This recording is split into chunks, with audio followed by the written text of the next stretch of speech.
wow is all you have to say about what transpired Saturday. Wow. Absolutely just wow. It was a doozy of a college football weekend this past weekend. Week 5 is in the books. We're going to move over to week 6 here with our preview and predictions later on in the show. But just take a moment to appreciate the sport that is college football, because what we saw is what college football is all about. I said that last week that this weekend is probably going to be a very good weekend, even though the October 12th slate of games are pretty solid, and that could eclipse it maybe. But the latest slate of games, man, that we just witnessed in week 5 was tremendous. Very, very tremendous weekend of college football. One of my favorite weekends so far covering the sport. Always blessed to cover this sport. Week 6 is upon us, and we're going to get rocking and rolling with those slate of games as well. We're going to talk about all-time classics. We're going to talk about heartbreak. We're going to talk about domination. We're going to talk about a new number 1 in the polls. We're also going to talk about how NIL has impacted this game of college football that we all love. And this is a very good topic here. Guys, welcome to Pigskin Frenzy. Pigskin. That's what I just said. I just said pigskin. I'm calling out my own blunders. Pigskin Frenzy on this beautiful Tuesday afternoon. Thank you for joining us. I'm Joel Norris. And whether you're watching on YouTube, listening on Spotify, listening on Podbean or Apple, a big thank you for taking some time out of your Tuesday to just sit back, watch, and listen to some college football coverage presented by me. Now, if you're watching on YouTube, subscribe to the channel, like each episode, leave comments down below. Spotify, Podbean, and Apple. All you got to do is just share around with others and follow on there as well. X, Instagram, and Facebook, just type in Pigskin Frenzy. Follow like the pages there. You're going to get episode updates. You're going to get news and highlights from across college and NFL football. You're going to get trivia questions on Instagram stories. Go and answer today's college football question, as well as all things up to date for Pigskin Frenzy. Guys, check out the website, www.pigskinfrenzy.weebly.com. There you will find all things up to date about Pigskin Frenzy. Pigskinfrenzy.weebly.com. You will find all things up to date about Pigskin Frenzy. Home and About Me page. Learn more about me as your podcast host. Contact info down below. Name, email, question. I'll answer it on the show or after if need be. There's also our platforms page. All the platforms I just mentioned, go and listen to the platforms and click on which one's your favorite. There's also our affiliations page. This brings us to our proud partner at the Beard Club. I shaved the other day, and it was pretty phenomenal, right?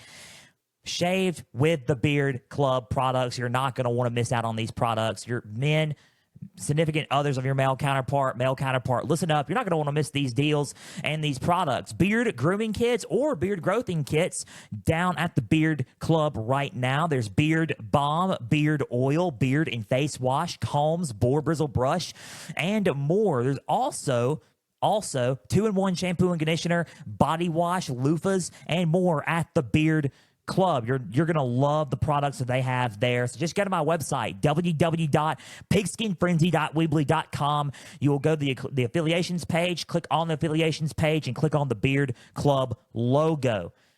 Also, my link tree. The YouTube description at this episode below is my link tree. Click on that description down below on YouTube. Go to my X bio, my Instagram bio, and my Facebook bio. Click on the link tree. Click on the Beard Club link, and you will go to the Beard Club site for your products. The Beard Club is going to help your needs and facial hair needs be met, your grooming needs be met. The fall sale is going on. You're not going to want to miss it. 25% off fall sale with the code FALL25. FALL 25. Fall 25 is the code. 25% off for their fall sale. Beard Club, proud partner of Pigskin Frenzy right now, and is your facial hair needs are going to be met and your grooming needs will be met. Thank you for being our proud partner at Pigskin Frenzy. College football day today. We're going to rock and roll now. These week 5 slate of games were an absolute doozy. And I keep saying that word doozy. You're probably thinking, why do you keep on saying doozy, Joel?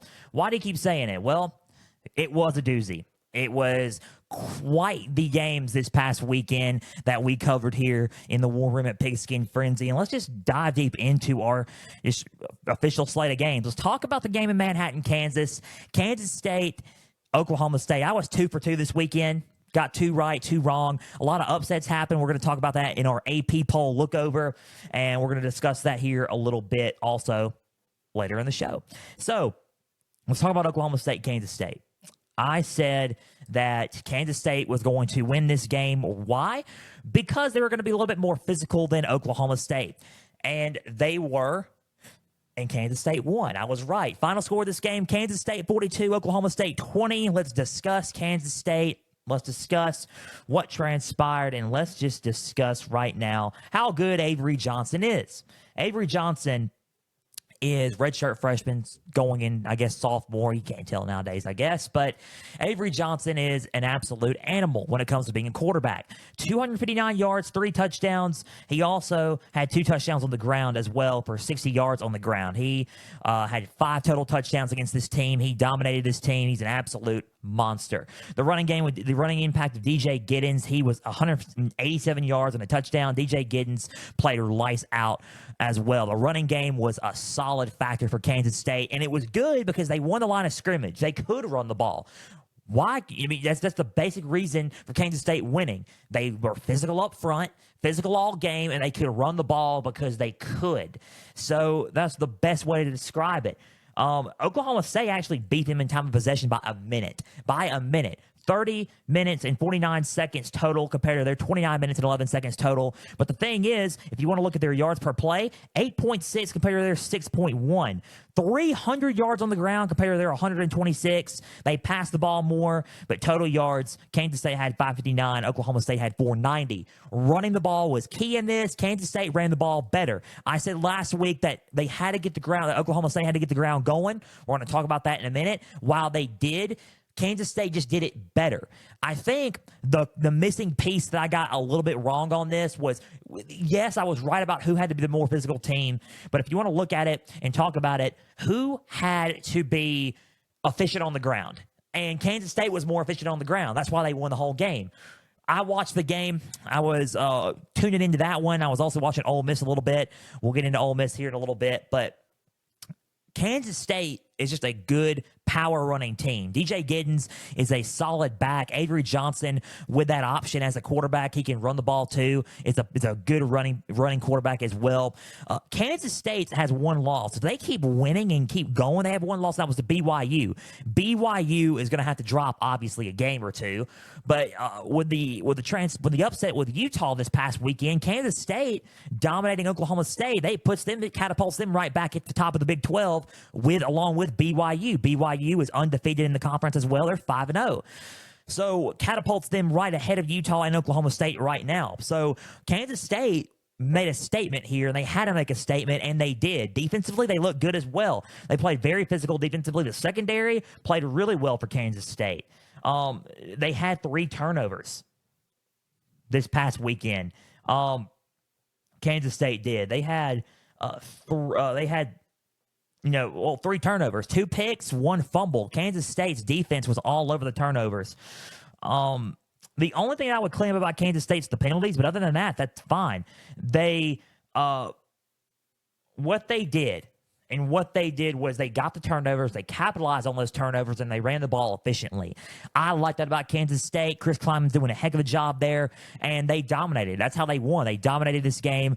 On both sides of the ball, through the turnovers and through playing physical football and power, and with the power running of this offense. So final score was 42-20. Kansas State did really, really well. Let's go to Oklahoma State and talk about them for a little bit before we move on to the other 3 games. Oklahoma State turning the ball over, and just keep a note on that. While it was good for Kansas State, it surely wasn't as good for them as Oklahoma State. Oklahoma State should have not have turned the ball over as much. Oklahoma State, coming up this Saturday, has a game against West Virginia. West Virginia, obviously in the Big 12, a low-key, solid football team. Not too bad. They are 2-2, but they have some things, and they're doing some things right.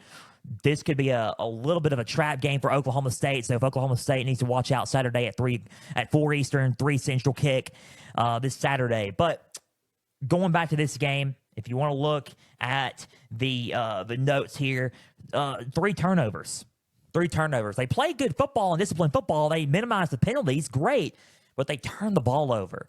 And I think, and not only that, they turned it over to a team that capitalizes on their drives a lot, and Kansas State knows how to capitalize on their drives a lot. That's what kind of hurt Oklahoma State in a way. Now, granted, Ollie Gordon, if you want to talk about Ollie Gordon, he ran the ball probably the best he's ran it all season. He had 76 yards on the ground. Not a whole lot. Not a whole lot. Trent Howland ran the ball. He got a touchdown, 23 yards. Ollie Gordon ran the ball as best as he could, but still not over the numbers he was putting up. Best running back in college football right now is not Ollie Gordon anymore. It was. We'll talk about who's the best running back in the when we go over the AP poll, but Ollie Gordon is still, he may not be the best running back currently, but he is one of the best running backs and still pretty solid back. They just got to get better on the ground and keep it going on the ground. They had 174 yards on the ground, so they ran the ball. They just didn't run the ball effectively like they normally do and like they have been since last season. But they ran the ball a lot better, but it just wasn't enough to outdo Kansas State's running. Kansas State, put up 300 yards on the ground. It's going to be kind of hard to beat a team that put up 300 yards on the ground. You let them run the ball all over you. It's kind of hard to do that. Now, they were good at third downs. They won third downs. They kept drives going. But they would always mess up on those drives due to turnovers. And that's really the problem with Oklahoma State is the turnovers. Running the football, protecting the football, and keeping drives going is the main thing. Now, they kept the drives going, but they always mess it up with the turnover. So one or the other is not going to click. Oklahoma State's got to get better at that, and they got to improve at that. They're out of the top 25. They got West Virginia Saturday. Kansas State, they move on, and they play as the 12th and comes up next week. Kansas State's on bye Saturday, so they have nobody this week. They play Colorado, and Colorado dominated UCF. So an honorable mention Pigskin Frenzy game could be Kansas State and Colorado next week. We'll discuss that later on and see what games we're doing after this week's slate of games. But Kansas State, 9:15 Eastern, 8:15 Central kick, a late kick in Boulder, Colorado. If you're on the East Coast, if you're on the Central time, Kansas State at Colorado, Big 12 action. Kansas State could get a win there, but Colorado could also get a win. You never know. But that's biased the next week. Oklahoma State has a game Saturday. They play West Virginia. Final score of this game was 42-20. Kansas State rocks Oklahoma State at home behind 300 yards rushing. So 42-20, Kansas State gets the win there. So, moving on, let's talk about the other game. Let's talk about Louisville and Notre Dame in South Bend. I picked Louisville to win this game. I was confident in Louisville coming into this game, really confident. I honestly thought that in this game, that Louisville kid, just shock a lot of people. Move the ball really fast at a high fast pace, but also just kind of stop Notre Dame's offense from, completing anything, and capitalizing on drives, but they did not do that. Final score was Notre Dame 31, Louisville 24. I was wrong. Notre Dame won 31-24. Notre Dame squeaks with a win against Louisville. Now, when I say squeak, I mean score-wise. If you want to talk about game-wise, I felt like, not on paper, because on paper, it looked like with total yards that Notre Dame was getting beat by Louisville on paper. Stat-wise on paper, Louisville had more total yards and had every advantage than Notre Dame. Now, it looked like that on paper, but on the field, it looked like Notre Dame was rocking them a little bit and rocked them early. If you want to go by quarter by quarter score, Notre Dame had 21, Louisville had 7. Louisville had 7 in the second quarter, Notre Dame had 3. Nobody scored in the third, then Louisville scored 10, Notre Dame had 7, but that means after 31-24, Notre Dame got points, right? Nobody scored on Louisville's defense in the second half as of yet. All season. Notre Dame was the first team to do that. Notre Dame looked a lot more efficient than Louisville in a lot of areas. If we want to look at the player stats, Riley Leonard looked efficient. He had 17 for 23, 163 yards, 2 touchdowns. Riley Leonard also had 52 yards on the ground with a touchdown on the ground. Jeremiah Love had 34 yards and a touchdown, but they had to get it going somehow. They had to get Jeremiah Love going somehow. Screens were a good thing for Jeremiah Love. It even gave them a touchdown. Good screen play by Jeremiah Love to put them up. But Notre Dame was a little bit more physical up front, and I think Also, they played a little bit better on defense, and that's what caused them to win this game. Notre Dame was rocking the green jerseys, so you know they're going to win if they're rocking those Shamrock Kelly-type green jerseys.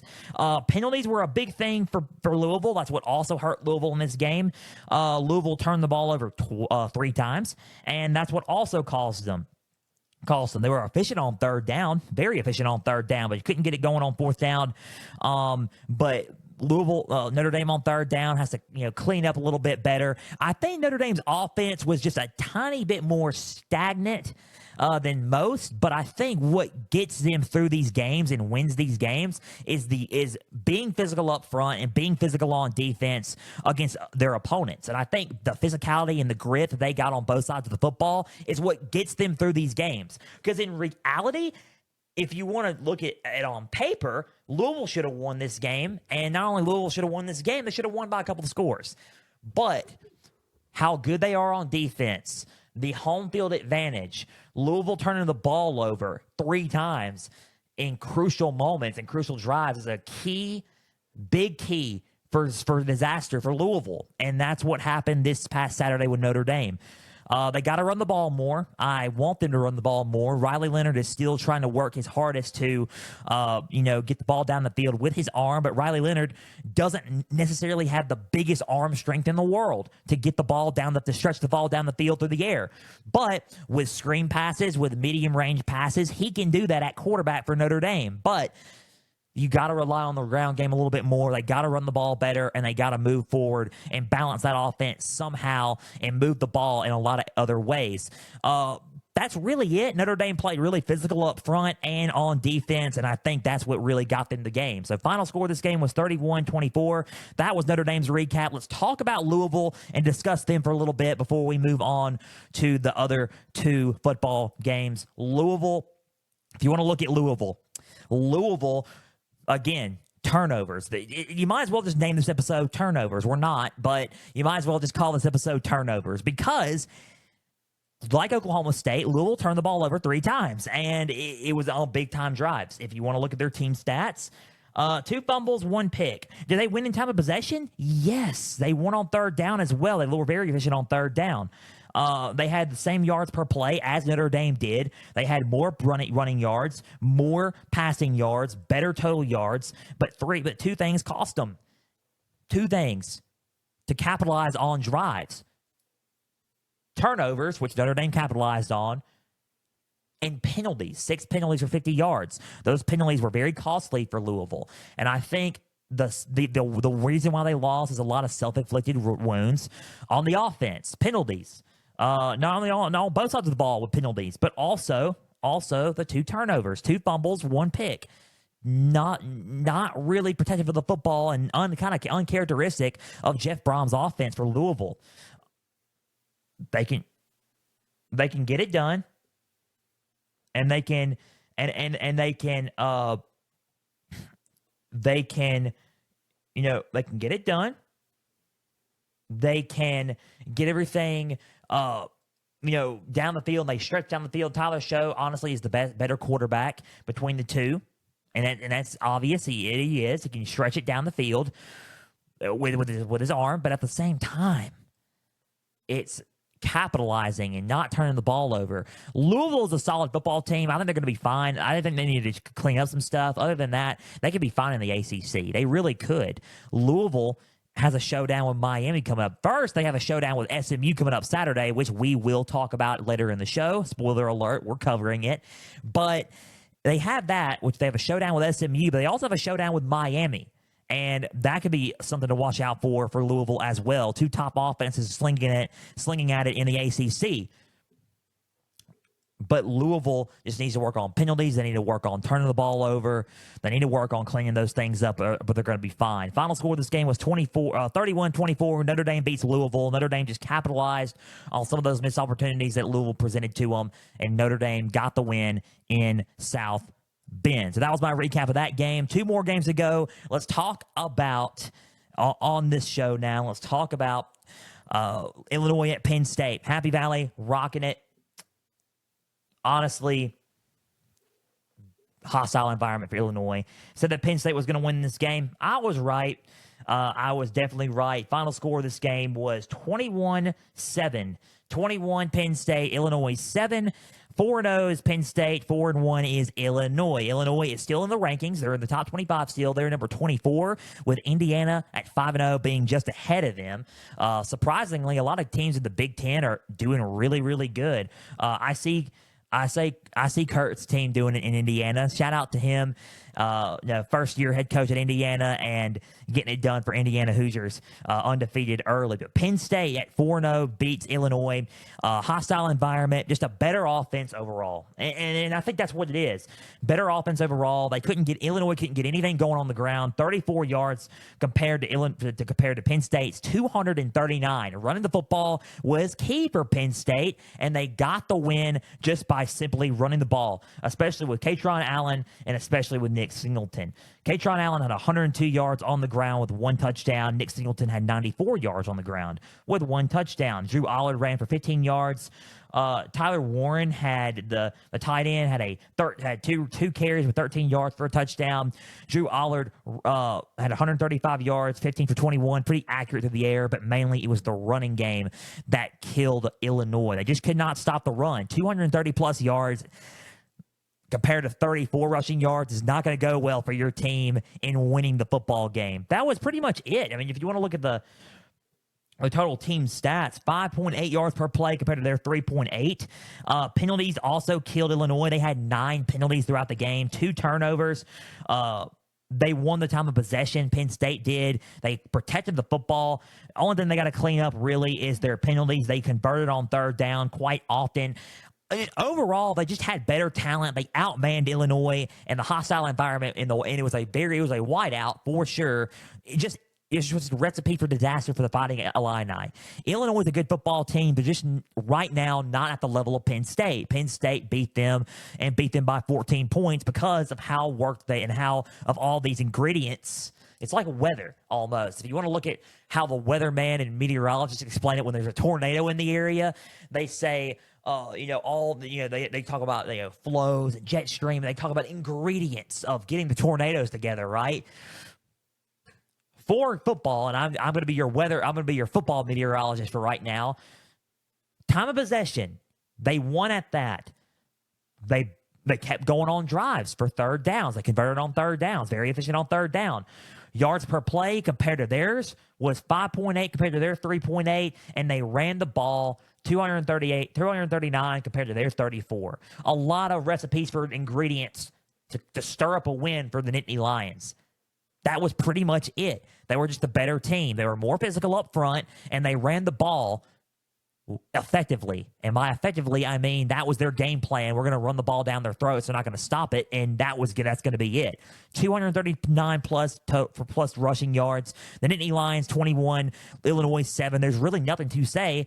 But Penn State is now number 7 in the rankings, and they are still undefeated going into week 6. Final score is 21-7. Penn State, solid football team.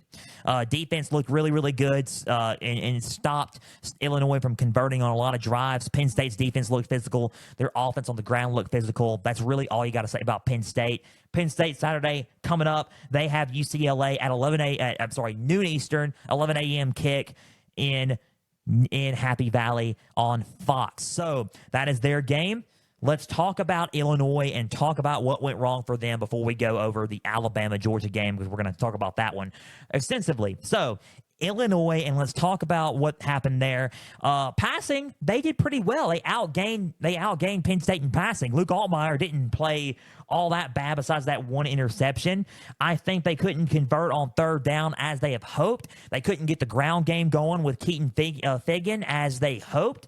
134 yards. They didn't have that balanced attack. They kind of made them one-dimensional through the air, and Penn State's defense just kind of capitalized on that. I think that's what really went wrong for Illinois. They shut the run down. They honestly just shut the run down. Illinois went one-dimensional, and Penn State made them pay for it. So I think that's the real big thing that happened in this ball game, and Penn State was just dominating, play-wise, and out physicaling the Fighting Illini. That's it.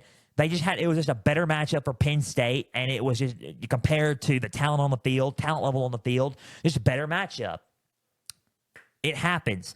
Luke Altmaier can bounce back. Illinois got a solid game ahead of them. Their defense played physical, and they even stopped Penn State on a couple of drives. They had them on a couple of drives, and Penn State's defense did a lot better than I expected them to do. But the running is what cost them. They could not stop the run. They were just getting beat up front, and I think that's really what caused Illinois to lose this ball game.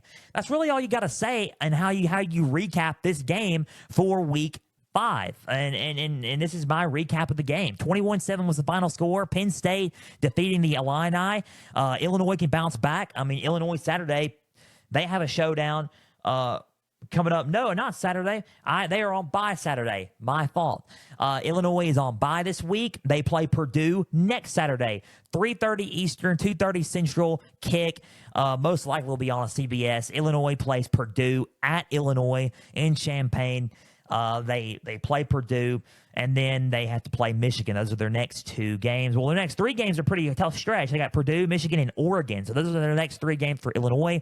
We'll see what happens there, but they got Purdue next Saturday. Bye this week. Penn State has UCLA Saturday coming up Saturday, early Saturday afternoon, late Saturday morning on Fox. So Penn State defeats Illinois 21-7. Let's move on to the Alabama-Georgia game, because that game, we just recapped that game within a hurry. I mean, there's really nothing to recap. Penn State just outdueled Illinois in a solid game on the ground for Penn State. So, Alabama-Georgia, last game for the Week 5 recap. And then we'll go over the AP poll, the preview predictions, and I want to touch on the impact of NIL having on this game. Quick note before that will be our quick note before we end Pigskin Frenzy. We're doing well on time with this episode. So, let's talk about Alabama-Georgia. This game was a game, if you're a fan or if you're a spectator itself, was a game that just got you on its heels. I watched it. I was just kind of like, okay, all right, on its heels. I expected Georgia to win this game. It was a battle in the second half. In the end, history tends to repeat itself, doesn't it? It really does. History tends to repeat itself. Alabama goes away with the win. They beat them 41-34. Alabama got the win 41-34. Alabama defeats Georgia, and Alabama is still undefeated. Alabama is 4-0. Georgia is now 3-1 in this game in Tuscaloosa. We're going to talk about this, and this game, honestly, kind of makes me not want to pick Georgia again if they play each other. And I'm not trying to be rude when I say that, but it's hard to sit and say Georgia is like solid. And they are the best. They are one of the best teams in college football, talent-wise, and at that level. Kirby Smart, still in my mind, best coach in college. But it wasn't just a Nick Saban issue so far. It's an Alabama issue. Alabama's just in Georgia's head, it seems like. Alabama, that crescent letter A, and that logo is just in Georgia's head. The kryptonite for Georgia is Alabama football. Let's talk about Alabama in this game. The first half, oh my Lord. That's all you got to say. Oh my Lord. In this game, they went up 21-0. 21-0 to end the first quarter. Quickly scoring at will against Georgia. Georgia had no idea what was coming. Jalen Milroe in this game, and a lot of it was because of his first half stats. Jalen Milroe had 374 yards, 2 touchdowns. He had 117 yards on the ground, 2 touchdowns. So he had 4 total touchdowns. He had 117 yards on the ground and 374 yards. Those are Heisman numbers. I said that Jalen Milroe had to have a Heisman-level game to beat this team, and he did. He had a Heisman-level game in the first half, at least, to beat this team. Running backs were in it, but it was mainly Jalen Milroe's running ability. 35 yards for Justice Haynes. Jeremy Bernard got a touchdown. He was the receiver. Jan Miller got 8 yards. It was mainly the rushing ability of Jalen Milroe. Pretty much his first half of this offense was just going by quarterback play, and it was Jalen Milroe being the better quarterback. 21-0. Georgia's defense could not stop him. They couldn't do anything with Jalen Milroe, and couldn't stop Nick Sheridan and Kellen DeBoer's play calling. Now, they finally got on the board in the second half. It was 28 28-7 or, 27-7 or, 27-7. Ended up being like 28-7 in that half. And then in the second half, all of a sudden, it was a blowout, and we were like, oh, Georgia's done. I was comfortable with the game. I was comfortable with how the game was until I wasn't, because there's another history factor in this ball game, and not only in this ball game, but for Alabama football, period. Alabama, when they're pumping the brakes, they're scoring at will, they're dominating in the first half, they let their foot off the gas. History repeats itself when Alabama lets their foot off the gas. Georgia starts coming back. They score. If you want to go by quarter, they score. They score 8 points. And they score 19 points in the fourth quarter. And they're all of a sudden, they go back really, really quick. Georgia scores, and they take the lead. They take the actual lead. It's 34-33. It was 33-7. All of a sudden, it becomes 33-15. Then, wait for it, or 33-16, 17, wait for it. Then it becomes 34-33, and we're stunned. Then, all of a sudden, a play later, Ryan Williams, the freshman receiver, scores a touchdown for Alabama and puts them back in the lead.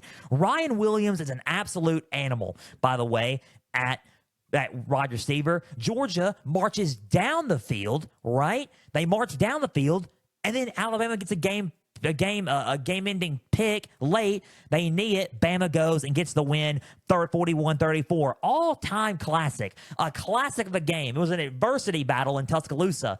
The classic in Tuscaloosa is what we're going to call this episode. Write it down. The classic in Tuscaloosa is what we're going to call this episode. Classic in Tuscaloosa, even though we're covering Week 6 games here. But third down conversions weren't the best at all for either team, but the fourth down conversions for Georgia is what led them back in this game. Bama's penalties are what's going to cost them a game or two this year if they don't clean that up. 90 penalties, 10 penalties for 90 yards overall in the game. Had to punt 5 times. They won at time of possession because they ran the ball really, really well. And Bama, total yards, passing, Georgia had more passing yards on the ground, 173 yards per play. Bama was 8.4. Georgia was 6.8. 547 total yards compared to Georgia's 519. Bama just squeezed by in that game in the second half. What was a blowout turned into an all-time classic in Tuscaloosa between two teams. Georgia should still be in it. I don't think they're completely out of anything. They're still in the race for the SEC. They're still in the race for the college football playoff, and the title hopes are still there. Early on, all-time classic, though. It did mean something, and it was just a solid game for both teams. Bama, what they need to work on is running the ball more with their running backs. You're going to think, what are you talking about, dude? You need to chill out on that. But when you think about it, and when you talk about it, and you think about it for a second, it's going to get a little bit predictable. Georgia stopped Jalen Milroe's run in the second half. If you want to look at the second half of this game, it got predictable on the run with Georgia. Georgia's defense kind of just stopped Jalen Milroe from running the ball and executing in the second half. And they were wondering, okay, what's going on? We're kind of just running clock out. But Georgia ended up coming back off of those big performances by the defense of Georgia. They looked really, really settled. I did not like that. Here are the things I didn't like about Alabama. They're explosive on offense. If you want to look at Ryan Williams is an absolute animal. He had 177 yards and a touchdown, 6 receptions, averaging 29.5 yards per play. 29.5 yards per play. He was getting big chunk plays, and he's a 17-year-old freshman. Him and Jeremiah Smith from Ohio State are the two best freshman wide receivers in college football right now, hands down. Ryan Williams, absolute animal. Jeremiah Smith, absolute animal. The two best freshman wide receivers in the future of wide receivers in college football are those two guys right there. 17-year-old freshman Williams is a problem. You got to guard him. He put 2 double juke moves on 2 receivers. On two secondary. For senior, junior, veteran safeties. Malachi Starks juked out and put Malachi Starks on skates. as a freshman receiver. Unbelievable is Ryan Williams at 17 years old. Unbelievable. He was meant to play college, and he's going to be an NFL receiver soon. Hollywood Williams for Alabama, good receiver there for the Tide. But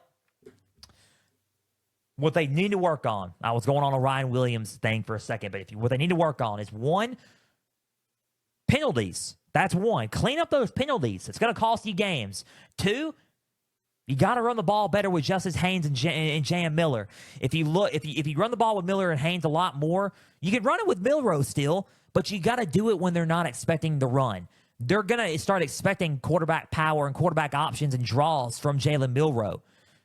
And they're thinking, oh, they can't stop it. Eventually, they're going to come across a defense that can.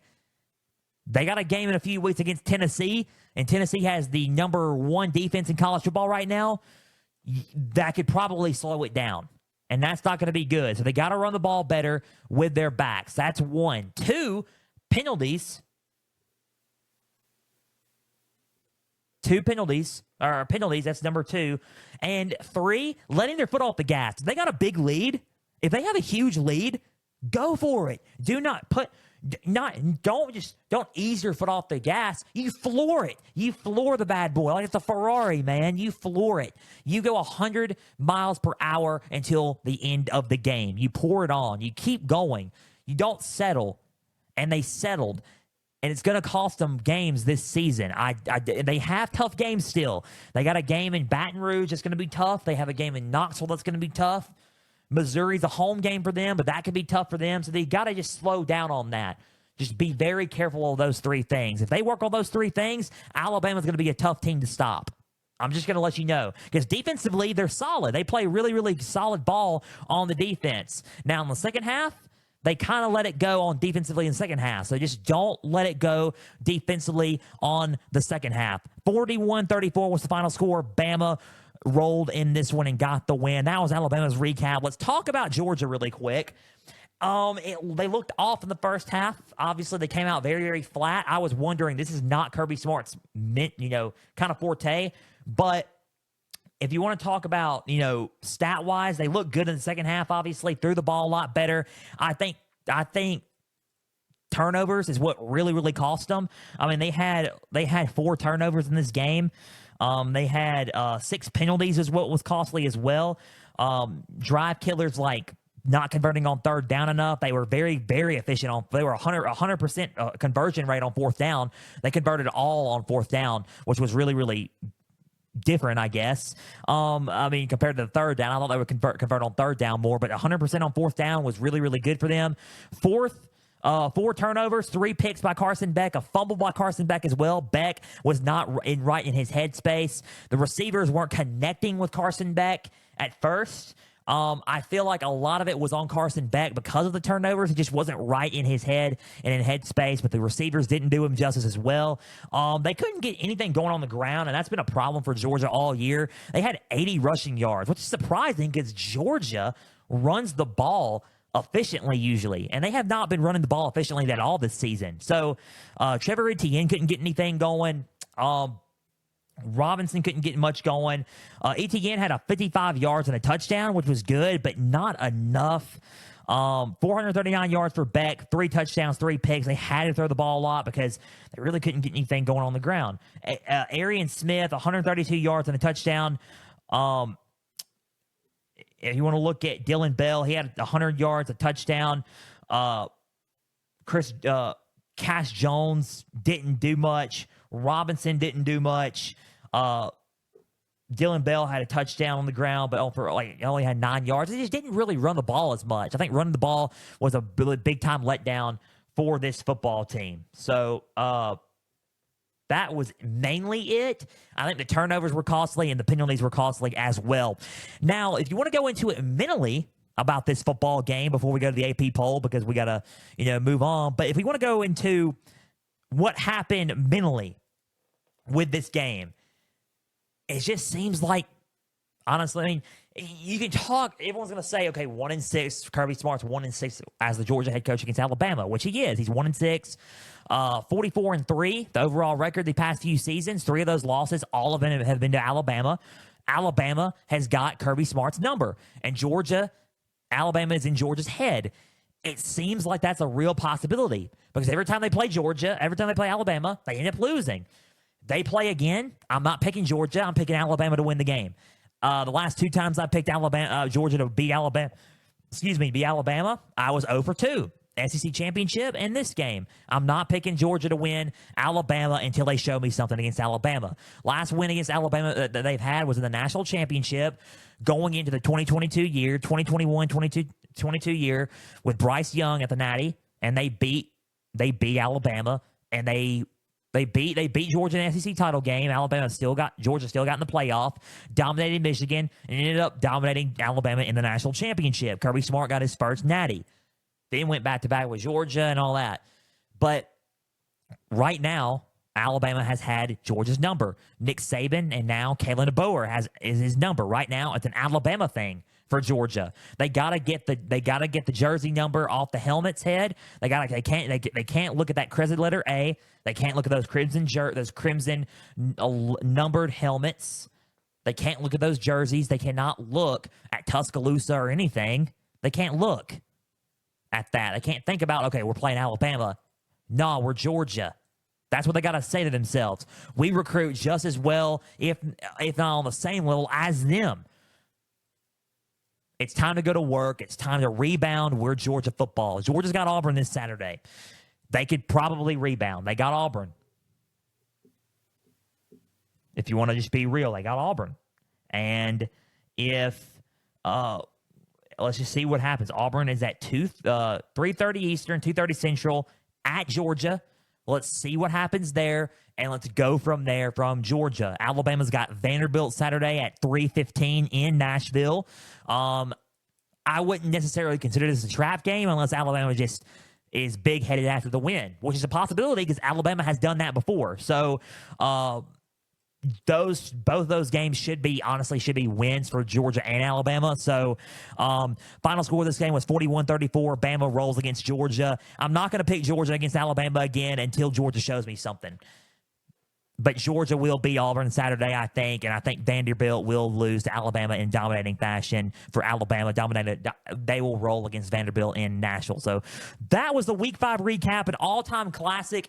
It was one of the best SEC games I've watched in a long time, so credit to those guys for doing it. Last season, I said that Ole Miss and LSU was an offensive showcase, and it was. Overall, on both sides of the ball, this game just took the cake. So, great and good on Alabama and Georgia for putting on a show this past Saturday. That was the Week 5 recap.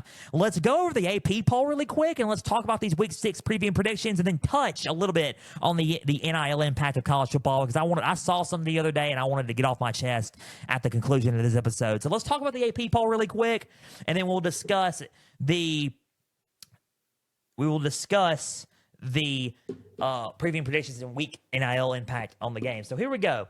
AP poll, and by the way, I cannot wait because we're getting into October now, and at the end of the month, the college football frenzy rankings come out. Our first set of frenzy playoff rankings come out, and I'm so excited to do those and to go over our Pigskin Frenzy college football playoff rankings. I'm so excited to go off of our rankings because our rankings matter, right? So we're going to go off of our rankings, and I can't wait to post them, and I can't wait to do that again this time for 12 teams and go over the top 12 teams in the field. So let's talk about the AP poll for a little bit, because after when the frenzy rankings come out, AP poll, we ain't discussing the AP poll anymore, but the AP poll is this. Number 1, Alabama. Alabama, off of a massive win against Georgia, goes up from 4-1. They are the number 1 team in college football currently. Number 2, Texas. Texas is 5-0. They are on bye this week, and so is Oklahoma, because next Saturday is the Red River Rivalry. Red River Rivalry, maybe doing that game. We don't know. Quinn Ewers is expected to start and be back for that game as well. Ohio State is at 3. You got to keep them at 3 because they have not played anybody. I'm sorry to say that. Even though Michigan State was one of their first Power 5 teams that they played, yes, great, grand. They play another Power 5 team against Iowa Saturday. Still, not at the level of Bama and Texas right now in terms of schedule. Tennessee is number 4. They got Arkansas Saturdays in Fayetteville, so they got to watch out for that one. Going to be a tough game, could be for Tennessee. Number 5 is Georgia. They're still in the top 5 after dropping from 2 to 5, dropped 3 spots. Georgia is still at 5. Number 6, Oregon. Oregon dominating UCLA and coming back and playing like Oregon football. I have not been playing like Oregon football a whole lot. So number 6 is Oregon. Number 7 is Penn State, jumping from number 9 to 7. They played really, really well against Illinois, which gave them the nod at number 7. Miami at Va Tech. Interesting controversy that happened this past Friday against Va Tech. They were kind of losing the whole game. Va Tech was kind of all over them until very late, until Cam Ward's athletic Heisman-like abilities came into effect. Miami ended up scoring late. Big time controversial call at the end where Hail Mary happened. Va Tech caught it, or so they did, or so they thought, called it for a touchdown, and Va Tech won the game. The call on the field was a touchdown. The ball came out at the end after he was on the ground. If you want to go back and watch it and see your thoughts on it, you can. Miami, the call ended up being reversed, and Miami ended up beating Va Tech late in the game and moving to 5-0. They go from 7 to 8 after that performance. But in my opinion, if the call on the field is a touchdown and you don't have any video evidence, which they said they didn't. Here's a little note here for officiating. They said they didn't. The call should stand. The game should have been over. Va Tech would have won the game. If you do not have indisputable video evidence, the game and the call on the field should stand. They reversed it. They contradicted themselves. The ball moved after the play was dead from the ground. And they reversed it because they thought the ball was moving during, and they said that they didn't see the ball, but then they said they did at the end when the play was already dead, and the call was reversed and Miami won the football game. In my opinion, there was no indisputable video evidence, and Miami should be 4-1. That's just my honest thoughts. But they're 5-0. They're number 8. The officiating is kind of hard to trust right now. I'm going to be real here on Pigskin Frenzy in the war room here. It is a little hard to trust officiating in both sports, NFL, college. It's really hard to trust officiating right now. The rules are so out of whack, and they've changed it so much that it's a lot different. So just take that as you will. Missouri is at 9. Michigan is at 10. After a close win against Minnesota, they traded carefully on that one. USC bounced back from a win. They're number 11. Ole Miss is at 12. You notice how Ole Miss was at 6. They're no longer at 6. They go from 6 to 12. They are out of the top 10. They are number 12. An upset in Oxford, Kentucky upset Ole Miss 20-17. Ole Miss was physically not prepared for that game, and I kind of had a feeling that was going to happen. They hyped him up and hyped him up and hyped him up. And they are willing to be, they deserve to be hyped with who they have, right?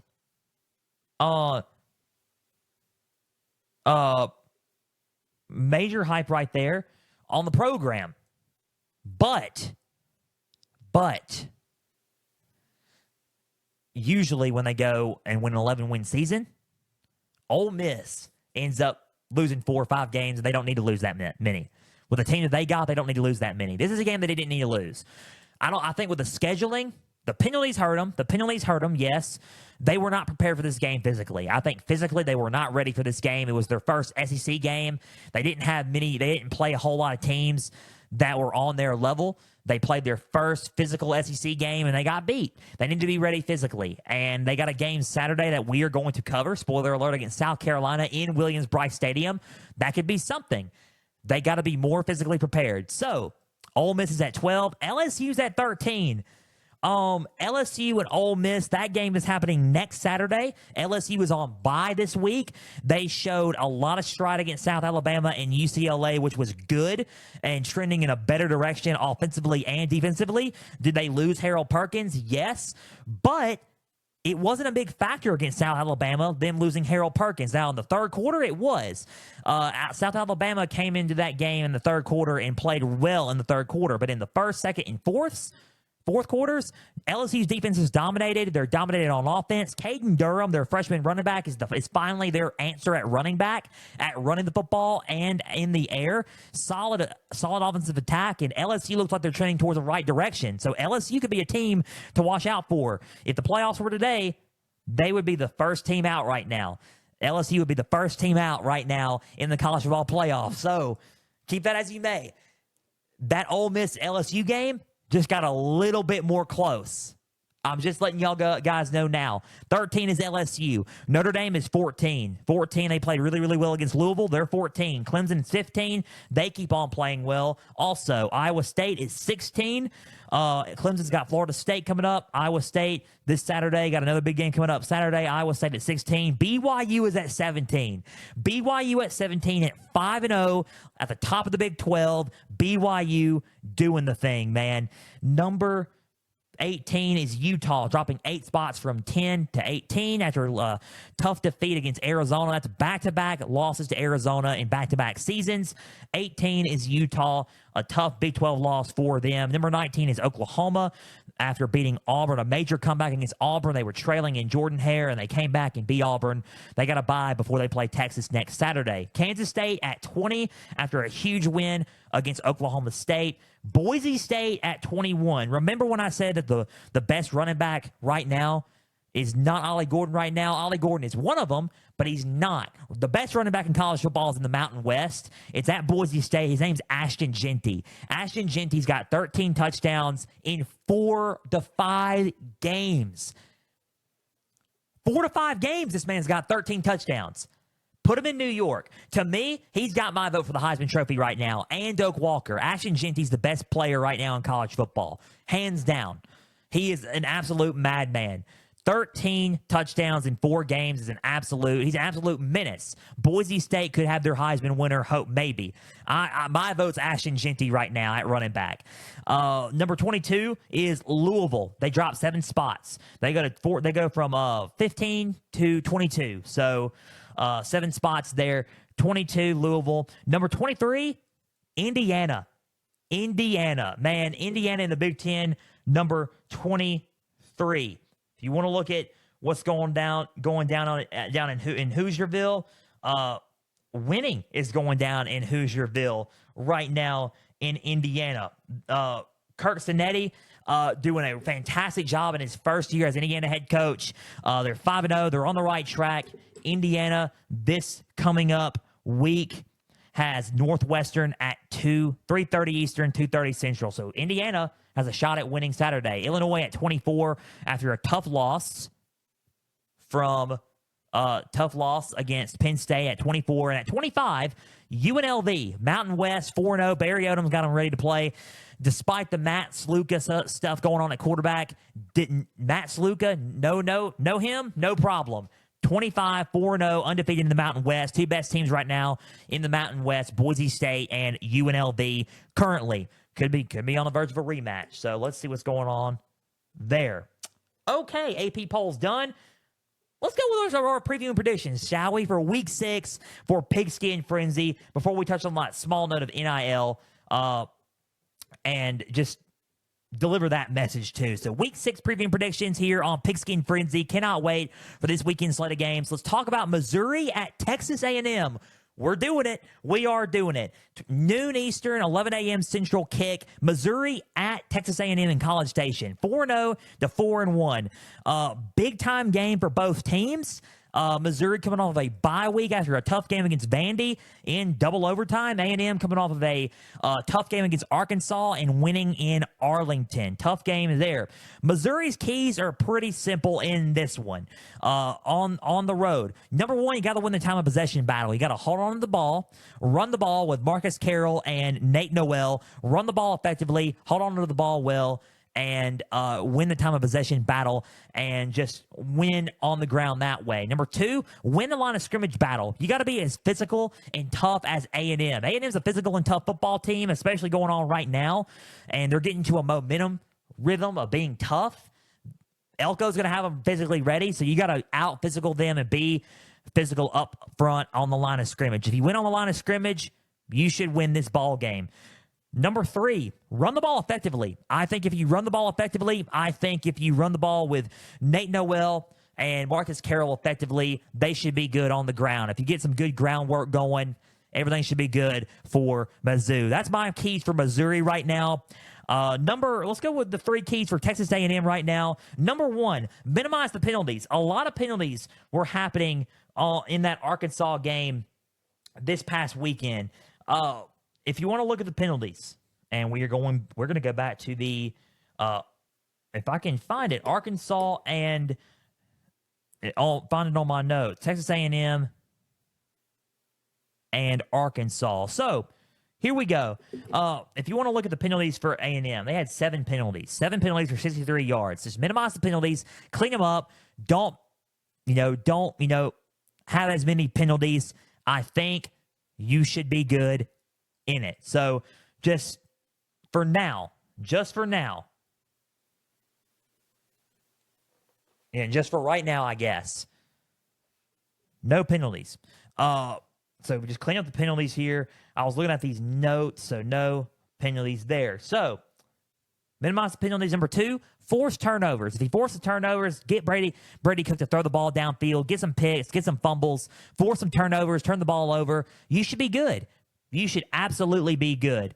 Number 3, same thing as the number 1 for Mizzou. Win the line of scrimmage battle. Win up front. Be more physical up front on both sides of the ball, and you should be good in this game. That's really all the keys are for this game. You got to be physical. You got to run the ball effectively. I think that's the game we're coming down to with Mizzou and Texas A&M. Solid game here. Very solid game in the SEC coming up here this week for Mizzou and A&M. Who do I have winning this ball game?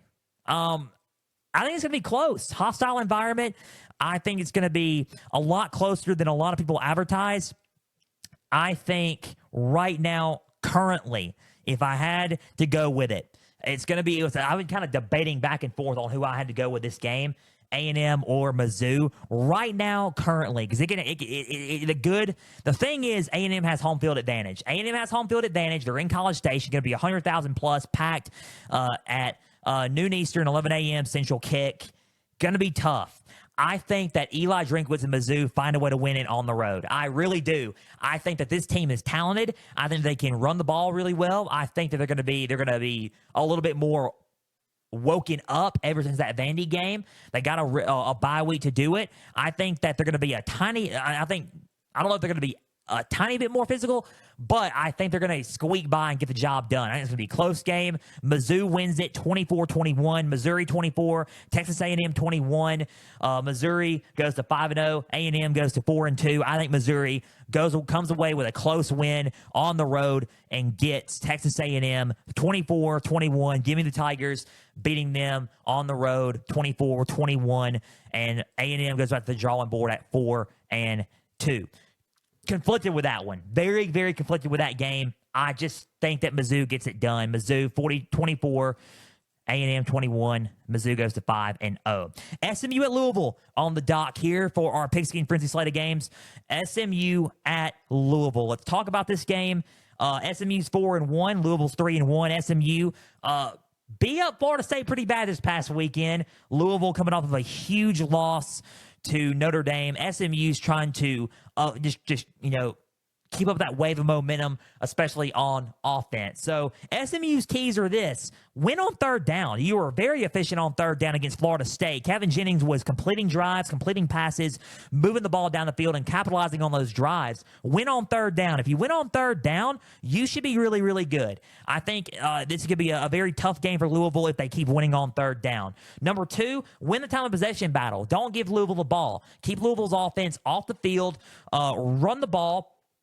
Run the ball well, get the ball down the field, and you should be pretty good. I think, what they did against Florida State was really, really good, especially with Brashard Smith. Brashard Smith, 129 yards and a touchdown against Florida State. If you run the ball with him and keep the ball in his hands and slowly tick away the clock, you should be fine. Number 3, take away those playmakers. Take away Donald Chaney Jr., take away Ja'Cory Brooks, take away those playmakers on offense and pressure Tyler Show, and just take away the playmakers on offense from Louisville. If you do that, you should go into this game and you should go into Papa John Cardinal Stadium and you should win this ball game. The keys for Louisville are this. Number one, protect the football. Don't do 3 turnovers again.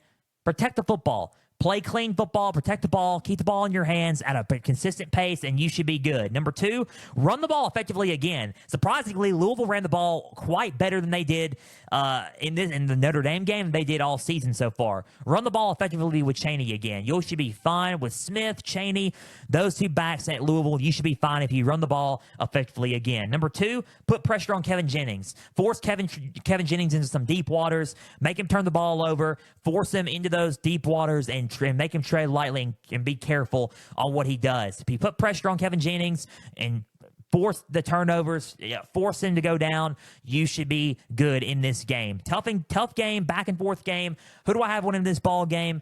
I got Louisville, and you're going to think you just picked Louisville last week, and Louisville could lose this game. They could very well lose this game. It's going to be a tough one. I think it's going to be close. Chandler Morris and I think SMU. I think SMU with Rhett Lashley has got a big game coming up in the ACC with Louisville. I think Louisville's going to win, and it's going to be close. I think it's going to be a 35-28 win. Louisville 35, SMU 28. I think Louisville is going to be a little bit more prepared this time on offense. They're going to run the ball a little bit better, and I think that SMU is going to have a turnover or 2. So I think Louisville wins the game 35-28, Louisville 35, SMU 28, and Louisville comes away with a touchdown victory over SMU in this game. Another Louisville game. Give me Louisville defeating SMU.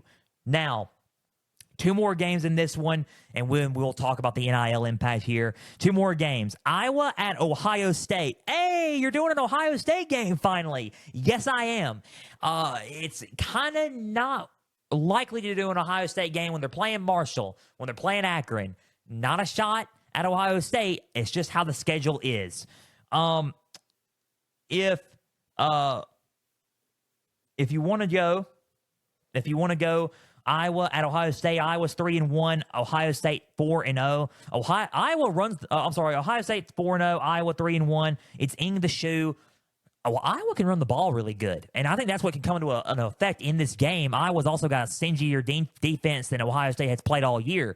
So Iowa's keys are simple. Number 1, you got to find a way to contain Jeremiah Smith. If you find a way to take him out of the equation, I know they got other playmakers on that team, but Jeremiah Smith's been the go-to guy. If they can find a way to contain him and take him out of the equation, then you can contain all the other playmakers, then you're fine. I think if you do that, that's a huge win for Iowa in this game. Number 2, win on 3rd down. If you win on 3rd down and keep those drives going with McNamara and Caleb Johnson, you should be good on offense for Iowa. Number 3, give Ohio State as many 3-and-outs as you can. Take them off the field as you can. Win on have the best 3rd down defensive game you've had the whole time you've played this season. So take it, get them as many 3-and-outs as you can, let them not capitalize on their drives, and that's how you can win and pull off the upset in the shoe. Ohio State's keys are pretty simple. Start off fast. If you start off fast, electric like you normally do, then I think it's going to be a tough time for Iowa to catch up. Number 2, put pressure on Cade McNamara. Make him call some turnovers, fumbles, picks, put some pressure on him, put some chaos on Cade McNamara, and then you should be fine in this game as well. Number 3, slow down their running game. Iowa currently is 10th in rushing offense in college football. NCAA stat, go look it up if you don't believe me, but you should believe in me. 10th rushing offense in college football is currently Iowa, and that's thanks to running back Caleb Johnson. If you slow down their running game when they're rushing attack with Caleb Johnson, you should be absolutely fine. So slow that down, take that away, make them one-dimensional, and you should be fine at home. Who do I have winning this ball game? Iowa, Ohio State. Give me Ohio State winning this game. I think it's going to be a 42-24 game. If you want to be real, I'm going to be honest with you. I think Ohio State beats Iowa 42-24. Ohio State 42, Iowa 24. Not necessarily close. I think Ohio State I think Iowa will give them all they have in the first half, and I think in the second half, Ohio State will run away with it. 42-24, Ohio State defeats Iowa. Iowa goes to 3-2. Ohio State goes to 5-0. I think the talent on that level on that team is just too good right now. Give me Ohio State winning this game 42-24 and going to 5-0 on the year. Next up, and last but not least, Ole Miss at South Carolina. You're going to think, okay, 2:11 a.m. games, 2:30 games, and your work here is done before nighttime. Yes, because I think those games are pretty solid, so why not? Don't judge me. Ole Miss at South Carolina. I picked it necessarily because of that upset.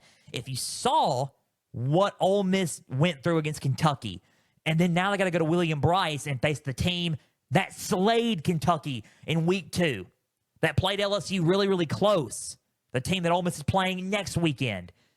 I'm just saying, a little bit of a factor here. Game got a lot more interesting. Ole Miss is 4-1. South Carolina's 3-1, coming off of a bye. They play at home, 2:30 on ABC, 3:30 Eastern kick, 2:30 Central. Let's go with Ole Miss's keys here. Number one, minimize the penalties. You had a lot of penalties against Kentucky. You got to clean those up. That's a lot of what happened and what cost you in this game. About 8+ penalties. Clean it up, man. You just got to clean up the penalties, minimize the penalties, and you'll be fine in this game. Number two, slow down the running game of Raheem Sanders, Lenore Sanders / Robbie Ashford. Whoever starts at quarterback, I'm thinking it's going to be Lenore Sellers because he's well rested in his ankle injury. And Raheem's Rocket Sanders. If you slow those guys down, you should be fine. You should really be fine. And if you slow down their rushing attack, everything should be good for Ole Miss. Number three, their offense is still good. They're still the number one offense as far as I know, up there with Miami and Tennessee and a lot of others, and Ohio State. Number three, you got to be more physically prepared on both sides of the ball. Be physically prepared in this football game. You got to be more physically prepared.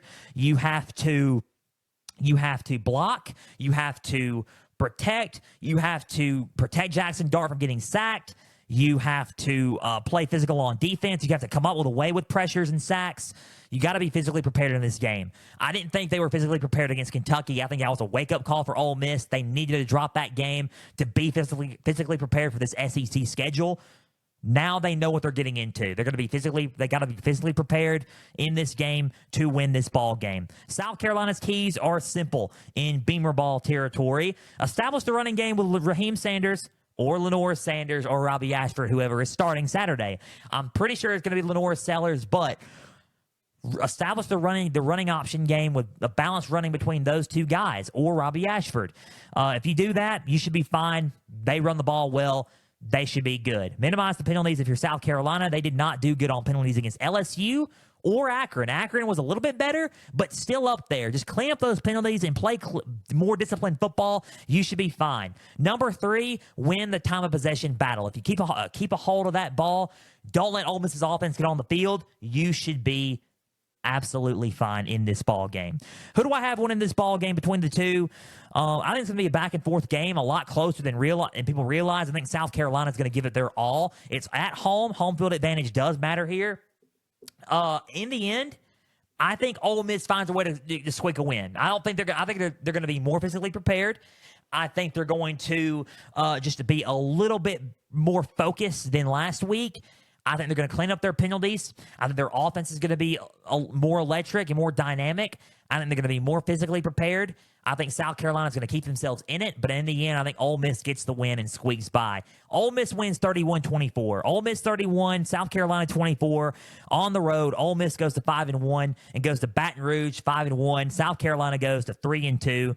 Ole Miss gets the win 31-24 in this game. That was the Week 6 preview and predictions for Pigskin Frenzy. Before we go and conclude this episode of Pigskin Frenzy, I just wanted to take a little bit to comment on the NIL stuff going on around college football, and just to talk about this for a tiny bit. And it was pretty unique that Kirk Herbstreit brought this up. I think that if you want to just, get, kind of real with it, it was a very, very good quote that he said.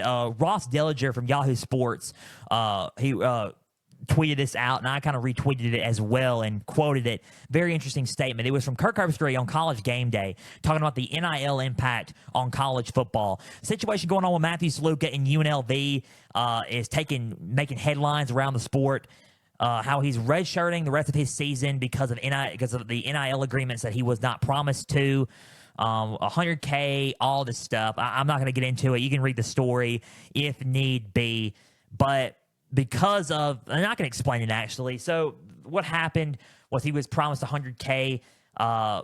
It was a miscommunication on both parts, and he didn't get that. Matthew Saluka's value thought he was raised after an upset win over Kansas. Matthew Saluka says, you know what? I'm not getting what I was owed. I'm leaving. I'm going to transfer out after this season is done. I'm going to play college football elsewhere next year. So, on game day, Nick Saban went on a rant about it. Obviously, he's not a fan of it. That's probably most likely why he retired from the sport. Kirk Herbstreit said, in quote, on College Game Day, we're all for the players getting paid, but we're not all for the players having all the control. We went from one extreme where the players didn't have a lot of control to now the players having all the control. Quote, in quote, Kirk Herbstreit on College Game Day this past weekend. Ross Dillinger retweeting that on his ex, Yahoo Sports. All credit goes to them. My comment, and I'm going to kind of piggyback on what he says, is I completely agree.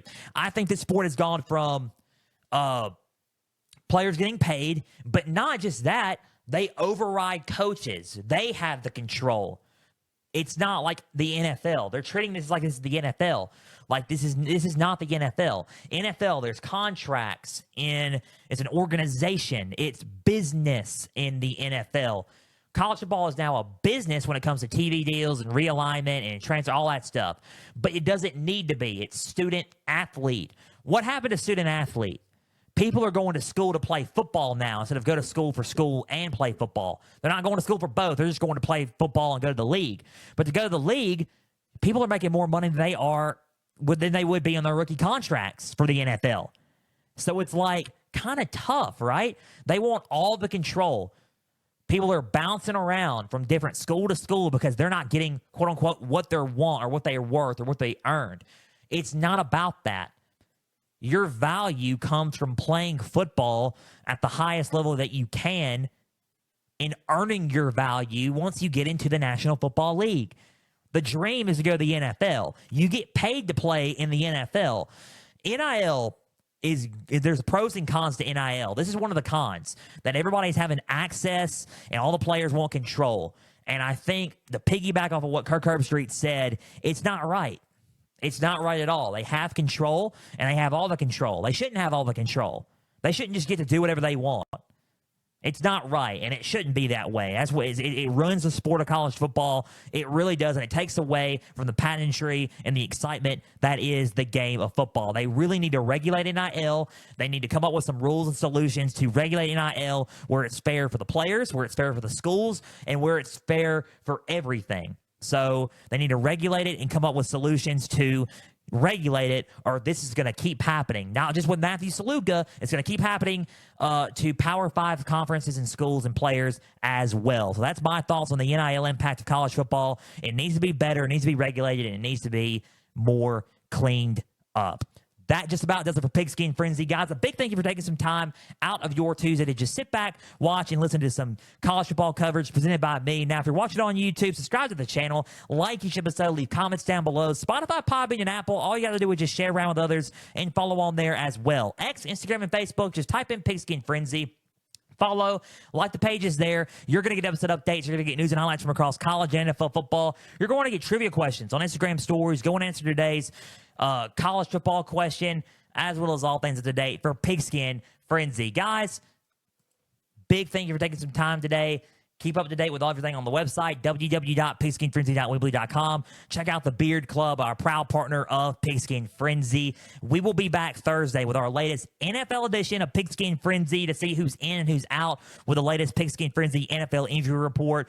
We're going to talk about the Week 4 recap and preview and predict the Week 5 slate of games for the NFL regular season. Until Thursday, NFL edition of Pigskin Frenzy on Thursday, I'm Joel Norris signing off. We will see you Thursday for Pigskin Frenzy. For everybody out there, please and always stay the course. Have a great rest of your Tuesday. Enjoy college football this weekend.